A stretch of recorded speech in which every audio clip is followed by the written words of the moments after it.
بسم الله الرحمن الرحيم الحمد لله رب العالمين والصلاة والسلام على أشرف الأنبياء والمرسلين سيدنا ومولانا أبي القاسم المصطفى محمد اللهم صل على محمد وآل محمد وعلى أهل بيته الطيبين الطاهرين ولعنة الله على أعدائهم إلى قيام يوم الدين.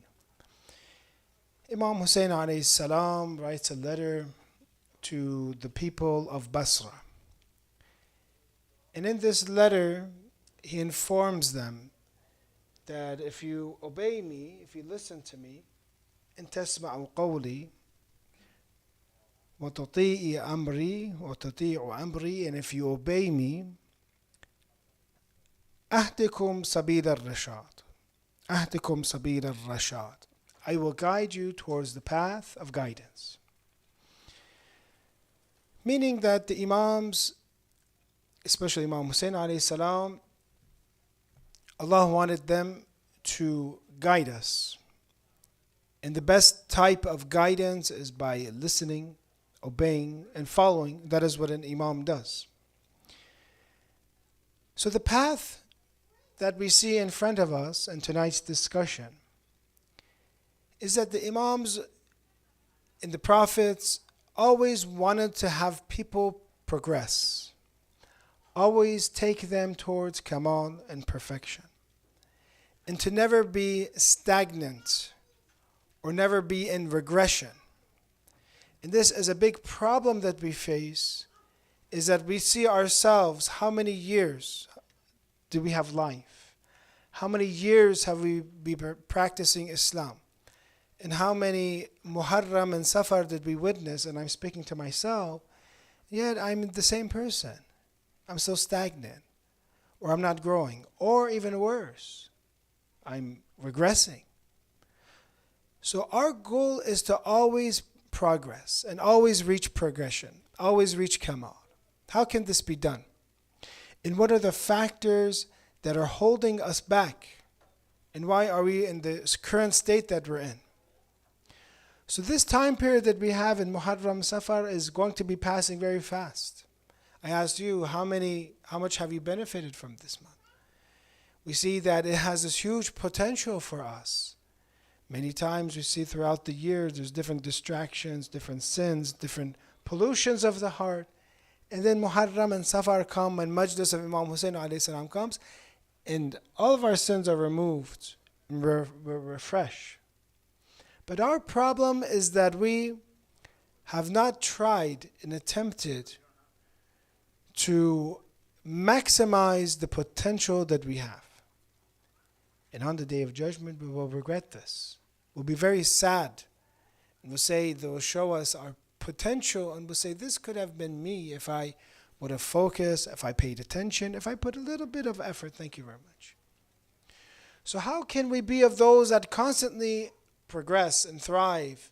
How can we be like those that Imam Hussein alayhi salam mentions, that if you obey me, you listen to me, I will give you a path of guidance, because guidance means I will show you the way. Another meaning of guidance is I will take you towards perfection. I will take you towards a destination. We see that Karbala also has these three states. What are the three states? Either you progress, or you regress, or you're stagnant. Who progressed in Karbala of Ashura? Great example is Janab Hur, or Hazrat Hur. He progressed completely because he was Yazidi. He served Yazid for a while.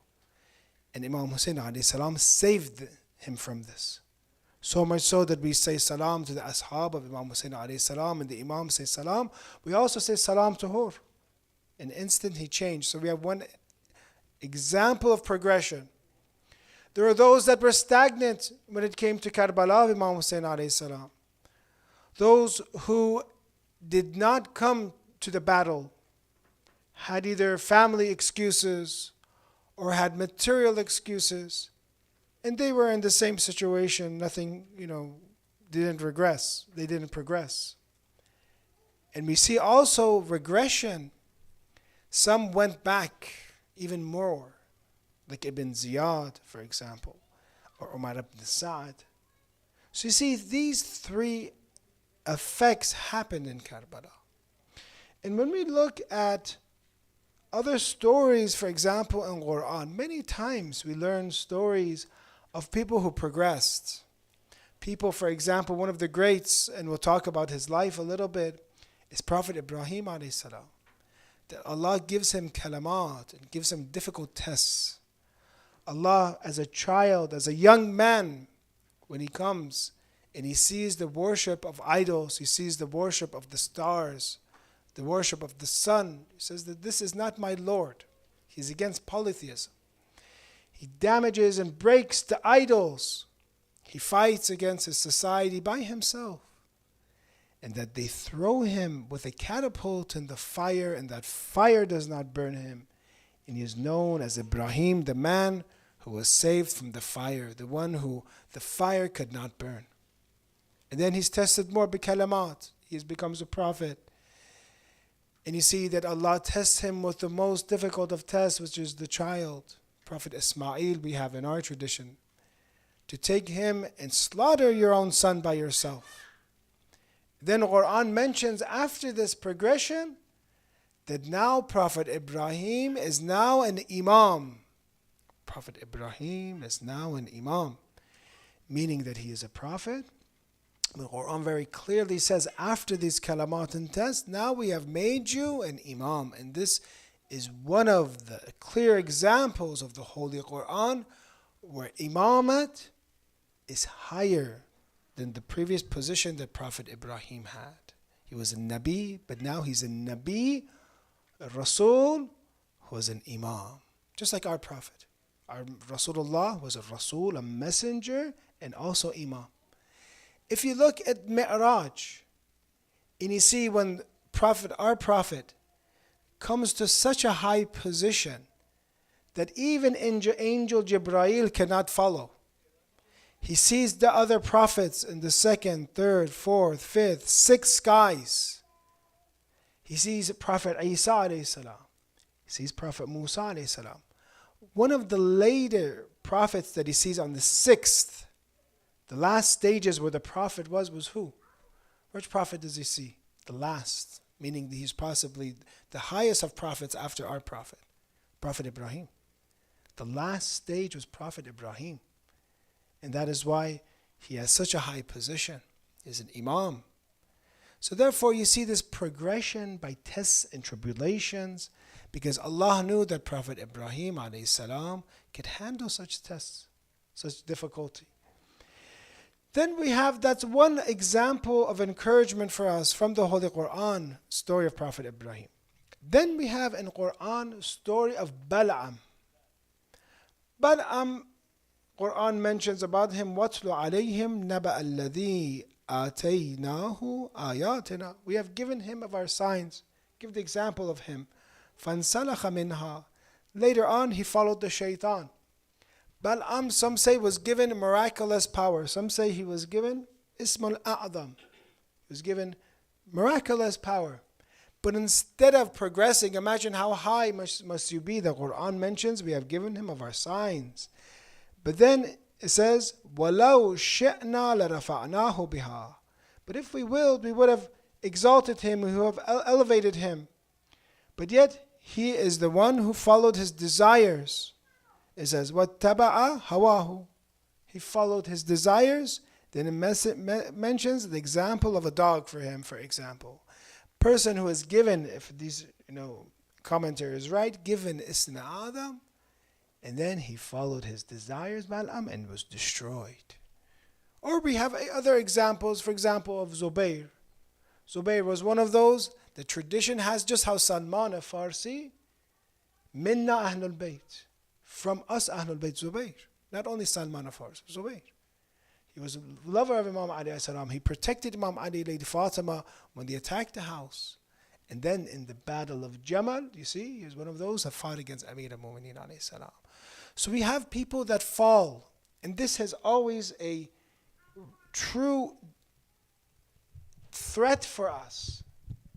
That what would happen, God forbid, if at the end of our lives we are misguided? What kind of guarantee do you have that you will die with the death of Iman? In this country, you've had many different people come to masjid and leave. You have so many examples for yourself, so many people that were so pious.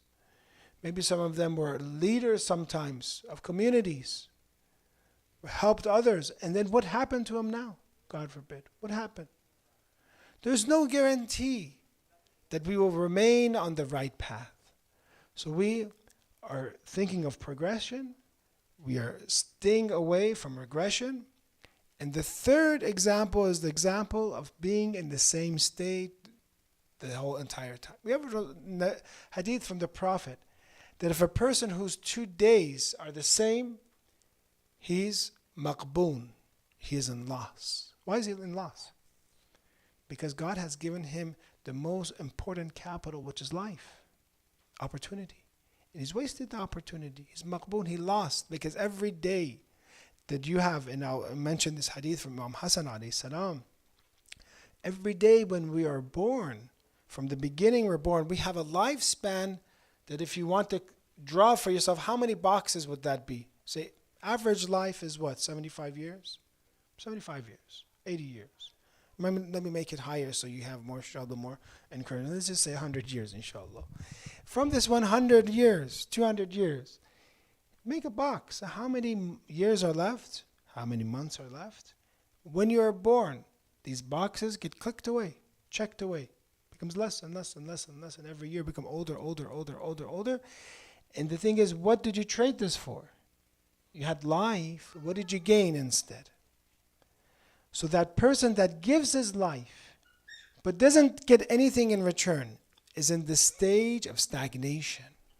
And this is one of the biggest problems that we have because of laziness, because of not having high ambition, because of loving constant comfort seeking in this society, being comfortable, air conditioning, being perfect. If it's like 75, it's good for me. 78, oh, I'm hot. 73, I'm freezing. I'm hungry. I'm going crazy. It's 12, I didn't eat anything. I'm going crazy, for example. I'm thirsty. I need water right now. Too much comfort seeking, too much easiness. When everything is working here, the doors, they work properly, everything is organized. What happens to me? I'm always in comfort.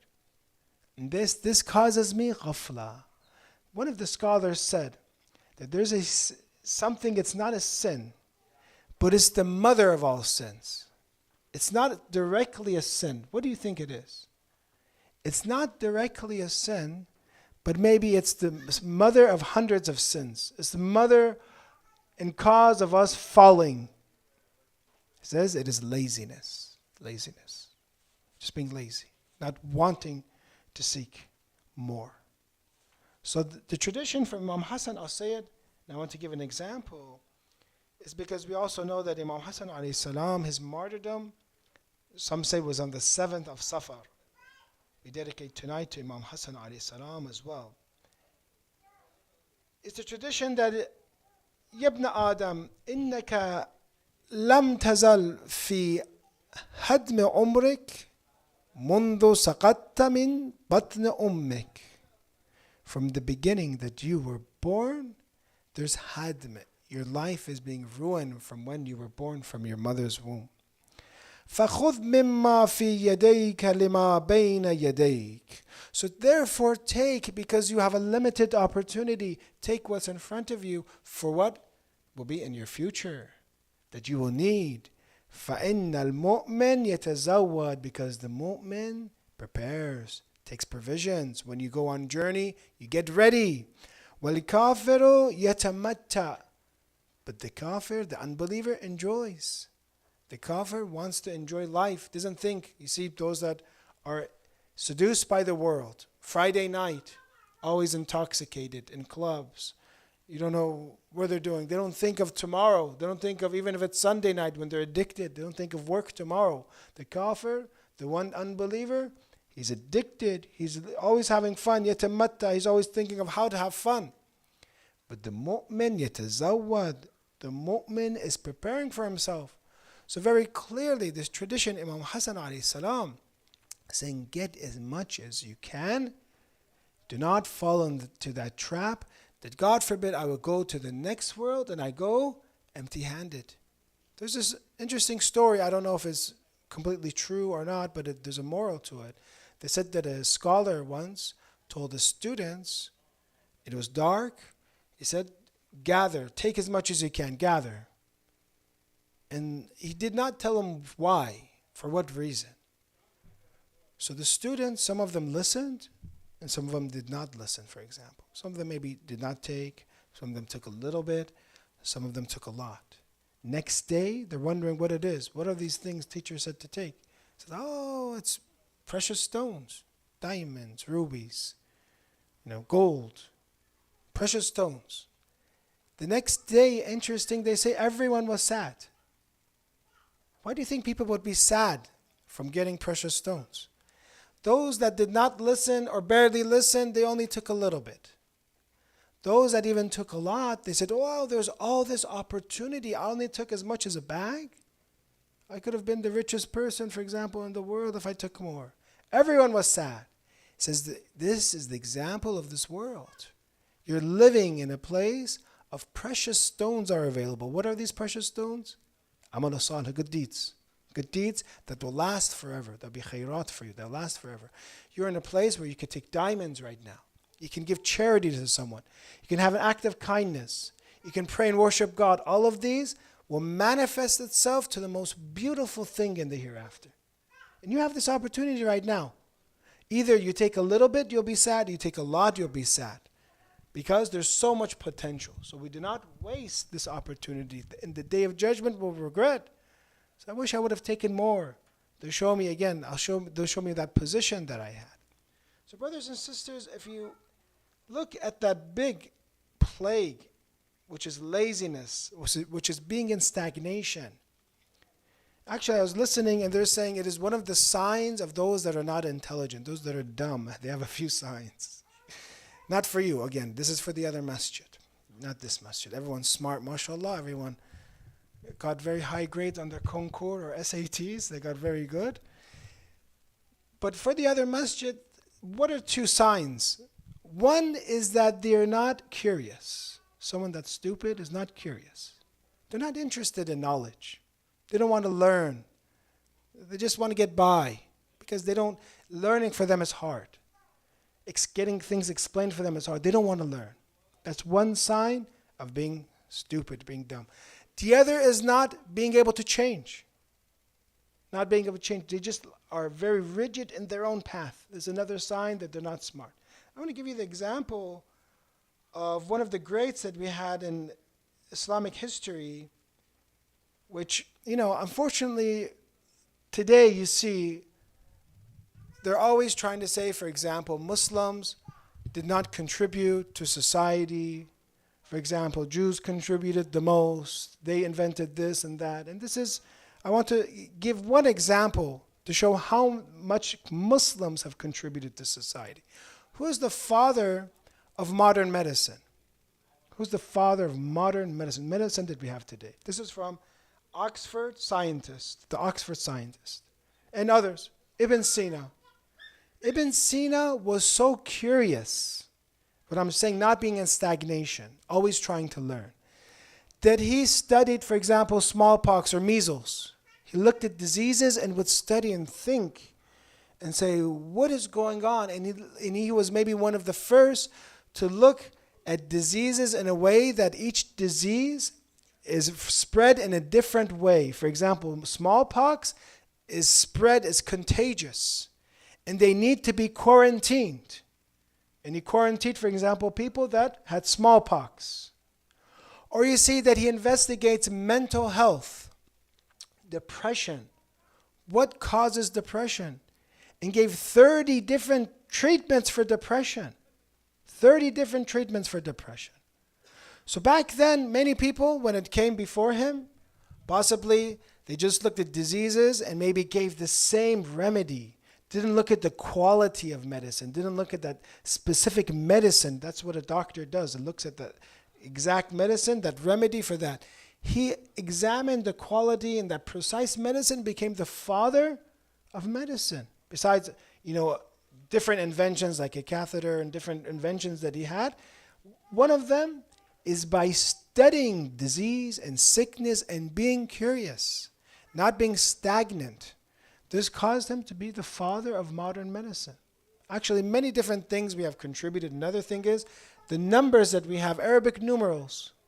If you look at how one is in Arabic and one is in English, 2. It's almost, horizontal, 2, 3. They call this Arabic numerals. The numeral system that we have today is from Arabic, sifr, the number 0. Sifr, we say safar. Safar, the month of safar means empty. Month of safar is empty because there's 3 months of war, the war was haram, or haram months. The month of safar is empty because the homes are empty because people will go and fight again in Jahiliyyah. To fight again, the homes are empty. Safar. If you try to add and do math with Roman numerals, XV131111 plus, for example, MCI111, you couldn't do math. You couldn't do math. Another contribution from the Muslims, many different contributions we have, is the Arabic numeral, and the system that we have today comes from Arabic numerals, or the father of modern science. Where does this all come from? From being not stagnant, trying to learn, changing my outlook in life that I want to be of those that learn. I'm going to give you another example. When it comes to this masjid, there are those that every night, Saturday night, either they regress, they're not here. Maybe they're at a different masjid. I'm not talking about those. Those whose only masjid is here, or those that don't go to their own masjid that week. Usually, you ask them, were you doing Saturday night? You weren't here. You can call them and ask them right now, for example, text them. What are you doing right now? Watching TV right now? Hanging out? Maybe everyone's invited somewhere. We're not. Don't worry, we're invited in the house of Allah. This is better. We're socializing, learning. What are we doing when you don't go to the masjid? Has it ever been that you got closer to God by not going? I'm not saying because of my speech or who I am. I'm saying when Shaykh Salim is here, when Hajj Hijazi is here, when others are here. Have you ever gotten in a better spiritual mood when you skipped the masjid? Usually not. You regressed. So you see the same thing. When you do not make it a part of your program, that is one type of regression, is that you don't even come to the masjid. 2, I want to give you this other example. People come to the masjid, but as we hear them right now, we have noise, inshallah they're busy, but they don't listen to the lecture. They don't listen to the lecture. They don't participate in the Quran. We had Quran before. They don't participate in the Jama'ah. They don't participate in Ziyad Ashura. They don't participate in any of it. They're coming to socialize, which is good. To some extent, it's good. Actually, some people, I told them, I said, come to Masjid Nabi just to socialize. I tell people sometimes, come here to have fun. Some people, their medicine is this. Not you that are listening. Please stay here and do not go towards the kitchen. Stay here, inshallah. But there are some, they need to come and find friends. But that's for a temporary amount of time. They should not do that for 10 years or 20 years. What did you learn in Masjid Nabi? He says, I know, for example, how the tea is made. I know how the food is and where it comes from. And I know everything about that. That's called being stagnant. But there are those that, when you look at one of the attributes about Prophet Ibrahim, it's very interesting. We're talking about him. What do you think one of the best verses that describes Prophet Ibrahim? We said from all the prophets after our prophet, very possibly he was the highest. What do you think Quran describes about Prophet Ibrahim? What is one line, very short? And one of the scholars say this is the highest line and attribute and quality of Prophet Ibrahim in the Quran. وَإِبْرَاهِيمَ الَّذِي وَفَّى. Right? Quran describes about Prophet Ibrahim, الَّذِي, the one who, one word, wafa. Who here knows what wafa means? What does wafa mean? Wafa, one meaning is to be loyal, right? You're loyal to Allah. You obeyed Him. You followed Him. Another meaning of wafa means to take everything. Tawafi, to gather, to take. Ibrahim, the one who came to this world and took everything that a man can take and took for himself in the hereafter. Everything that was available that he could do, he did it. And he took, and in wafa, he took everything. If we take this example, there are those that come to masjid, wafa, or one night wafa. What happens? They recite the Quran, they do salat jama'at, they pay attention in salat, then they read Ziyad Ashura, they look, they cry for Imam Hussein alayhi salam, they listen to the speech, they write notes, and they do tawafi, for example, tawafi of this gathering that we have. And then we socialize, we have friends, and then we do, wafa to the food, the dinner. That don't forget the good part of the majlis is that it ends with food. So you gather and you have a social, intellectual, spiritual, everything is good. But you listen, you paid attention, and hopefully someone like, if I say this to myself, you act. I remember when I would go to some of the lectures when I was very young. I can remember today still, when I was young, I would go to some of the masjids here, and exactly 25 years ago when I was 16, I know exactly what this teacher said from 25 years ago. Because for me, and I was waiting every week, a young person going to high school, public high school. I was waiting next week, what is he going to say, this scholar, for example? And then 1 week I missed. I would take my non-Muslim friends. 1 week I missed. I was so sad. I asked this person, what did the teacher talk about? What did he talk about? I kept asking, and he said this and this, and I was just sad. I was like, I missed one session. So that is how somebody learns. One of the things about memory, they say the best way you can remember something is to be excited about it.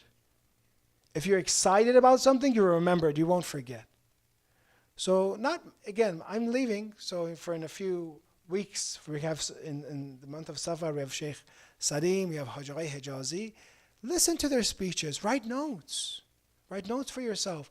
I remember in Tehran, one of the most knowledgeable gatherings we can say for normal people was the gathering, maybe some of you went, was Hajjai Mujtabai Tehrani. Hajjai Mujtabai Tehrani. People would sit and they would write notes. Most people would sit in his gatherings and write notes. And he gave 25 or 30 years commentary of the book of Jama' al-Sa'adat. This is the longest commentary of Jama' al-Sa'adat for 20, 30 years about aql, intellect, about passion, lust, about ghadab, anger, and about the imagination and these powers. He talked about 20, 30 years about this topic. And they were the ones that were writing and taking notes and acting. That is how it should be. So you watch a film, 48 hours afterwards you're thinking about it. Especially a good movie. You're thinking about it. This is how we should be when it comes to lectures and learning. Is that we said, Ibrahim alladhi wafa, the one who gained. When we come to our programs, your time is very valuable. Your time is important. When you come, and I'm telling myself, you take things, not because it's from me, because it's verses of Quran, because it's hadith. You write it down, and you act upon it. Then you progress. But if I just sit here, or as you said, different stages, I just come to socialize. Socializing is good, but I don't benefit from it. Then I will not be of those who will be able to change. Just recite a salawat ala Muhammad wa ali Muhammad.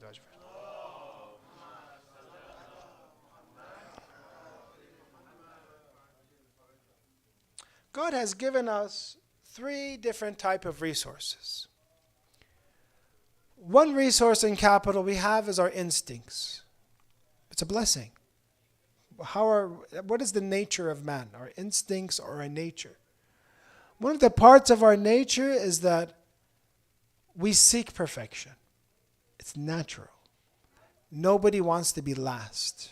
Even little kids, they want to be first. Even Quran says, وَاسْتَبَقُوا الْخَيْرَاتِ. Seek, have a competition of good. But not have, وَاسْتَبَقُوا when it comes to maddiyat, for example, or material things. We see God put this instinct in us to reach perfection, but yet we take this instinct and we use it in the wrong way. We compete when it comes to money. We compete when it comes to looks. We compete when it comes to showing off one another, cars, vehicles. And what happens at the end? If I take this instinct that I have and I transform this only into material, what happens? Once, one of our scholars, Al-Nabi Ja'fari, Muhammad Taqi Ja'fari, he went to Europe. And there are different professors describing what is the qiyma or the qadr, the value of a human. What is a human worth? Obviously, it's a big, very important for us as Muslims because in no way is animal life ever equal to human life.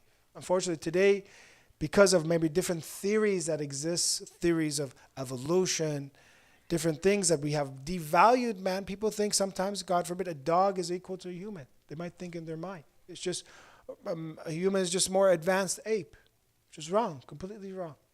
So they're describing what is the value of humans. And then he says that the value of humans is what that person seeks. The value of every human is what he likes, what he wants. If he seeks, for example, a house, and many of us in America, this is the American dream, to own a house and it's paid off. Maybe this is our dream. I have a house, it's paid off, now I can retire. Our worth will be that house. My worth will be that house. If my dream is to have a car, a great car, a fast car, my worth will be that. But he says, if your worth, if your desire is to reach God, then your worth will be priceless. You cannot put a price for this. And then they give a standing ovation.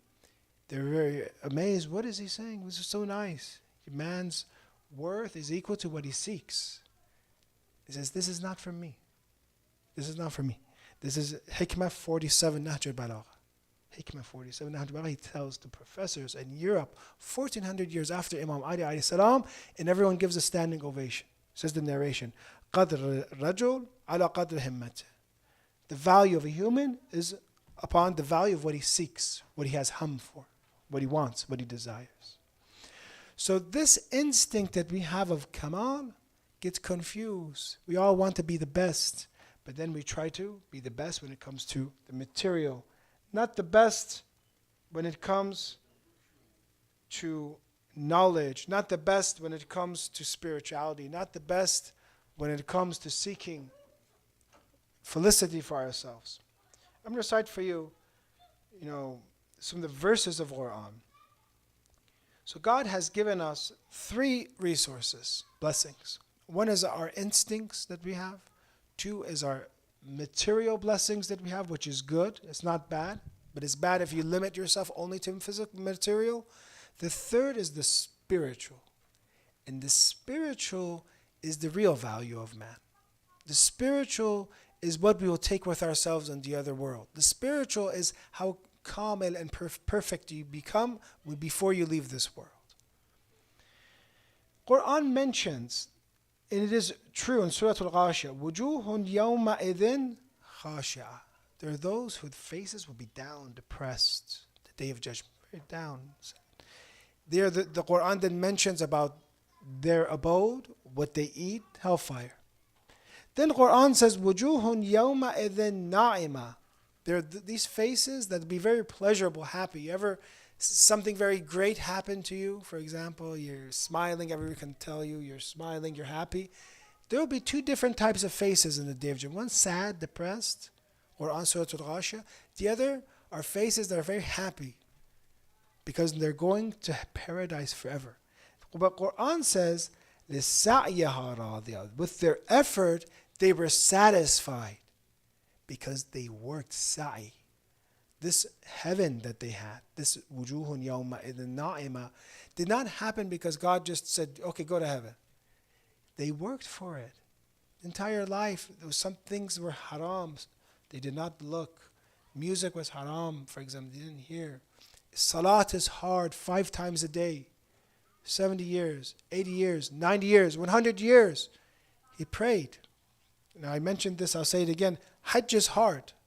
Allah bless the soul of Sayyid Asad Jafri. He used to say, Hajj is difficult because you're going, it's hot, cramped, maybe there's a stampede, so many rulings, but it's only once, so that makes it easy. It's only once in your life. Salat is harder than Hajj because you have to do it all the time. 80 years, how many times you have to do prayer? 80 times. The reason why we believe that these instructions, sometimes we think is so hard for us, is because Islam, Allah wants us to progress. Allah has a plan for us. When you have a plan, then it's hard. Because a plan is something that you have to strive for. Do you ever see someone, for example, goes to the gym? One has a trainer, the other does not have a trainer. The one that, I haven't been for a while, obviously, but the one who doesn't have a trainer, he's always drinking water, lifts a little bit of weights, drinking water, okay, time to go watching TV. But the one who has a trainer, he's always like, do this, now do that, do this, do that, do this, pushes them. Why? And then after having a trainer for 1 month, what is the difference? To add, because it's the Olympics, that California has a lot of gold medalists. I was joking, I said, how come you guys are here? It's the Olympics, how come some of you are not over there? And they say one of the reasons why we have so many gold medalists in California, especially Southern California, is because the gold medalists live here. They live here, some of them. And once they live here and they got a gold medal, they can train the next person very easily. Because he already got a gold medal, I can show you how to do it. But what kind of program do you think they'll give them? How hard will they make him work? Sometimes people I know, they would work out so hard, they would almost vomit or they would vomit. So when you have a important program for yourself, it's going to be hard. It's not impossible. Remember, this is the religion of moderation, but this program of salat is keeping you purified 5 times a day. You have to pray in the plane, you have to pray when you're in university, pray in work. So therefore, it has this result. It's effective for you. So therefore, you see, faces that on the day of judgment, they're faces that they're happy. There are some scholars, some people in this world, they say, I have never ever lied once. They say, I have never ever done ghaibat, backbited once. Some of them. I have never in my entire life looked at something that's haram to see. There are some. They lived life on this earth. They lived around their contemporary. So we have this possibility that you could never sin. This possibility that you could always do your salat, for example. This possibility that you can learn and seek knowledge and become of the great. But what has caused this is that we wanted to be stagnant. We didn't have high ambition. And that is how shaitan influences us. So therefore, we see that one of the best ways to think of ourselves is that these 3 blessings that we have, is that Allah gives us these instincts for us to grow, to seek perfection, that God gives us blessings that are material, God gives us blessings that are spiritual, but the most important of all of these is that we need to focus more than our homes, than our jobs, and everything else is that progress, that day to day I am becoming better. And the best place to do this is by coming to the majlis of Imam Hussein alayhi salam in Muharram and Safar, and by learning from the lessons of Imam Hussein alayhi salam. We're going to dim the lights and mention some of the musibat that Imam Hassan alayhi salam faced. It's very interesting when you look at the life of Imam Hassan, and you look at the way that the Prophet and the family of the Prophet would encourage others to progress. You see, some instructions come at the age of 3. We have instructions at the age of 3, for example, for teach your children, La ilaha illallah. Teach them of Tawheed, oneness of God. Teach them beliefs. Teach them prayer at the age of 7. We see Imam Hassan alayhi salam, at a young age, his mother, Lady Fatima Zahra alayhi salam, would say to Imam Hassan to go and listen to the speech of Rasulullah and come back and describe it for me. That's education. Learn. Say this, learn the speech and say it for me. This is how his mother raised Imam Hassan alayhi salam. We see that the life of Imam Hassan alayhi salam, that he's taught to fast at a young age, 7, 8, to fast.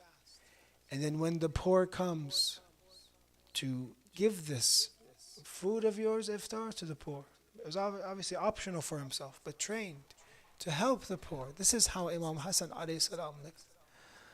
So later, when he grows older, the Imam, he has this education, he has divine inspiration from God. He is tested with a great test, and that is that his followers, his own general, sell out. His own cousin, Ubaydullah ibn Abbas, is sold out for thousands of gold coins. He leaves.